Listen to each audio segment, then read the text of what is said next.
आज मेरा वीडियो नहीं आएगा गाइस, इसलिए नहीं आएगा क्योंकि जो वीडियो मैंने बनाया था कल पूरा दिन का प्रोसेस, जो हर एक चीज़ छोटा छोटा क्लिप जोड़ के एक वीडियो बनाते हैं, वो जो वीडियो था और रात को नींद में एडिटिंग करने के बाद गलती से मेरे गैलरी से डिलीट हो गया।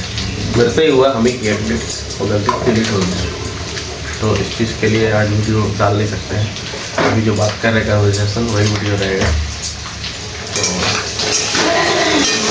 थोड़ा सा आज ये डाल देंगे, मेरा जो रजरप्पा मंदिर एक बार गए थे तो उसका जो क्लिप है थोड़ा सा शूट किए थे, तो 1-1.5 मिनट का है, उसको शॉर्ट्स में डालेंगे तो आप लोग वहाँ जाकर देख सकते हैं। और जो व्लॉग है वो अपलोड करेंगे आज का कल, तो आप लोग कल देखिएगा व्लॉग को। तो मिलते हैं आप लोग से। सॉरी आज के लिए, बोल सॉरी। होता है, इंसान से ही गलती होता है। हाँ गलती हो गया, बड़ी ज़्यादा गलती। नेक्स्ट टाइम से नहीं होगा, ध्यान रखेंगे। आज हो गया है। हम क्या बोला।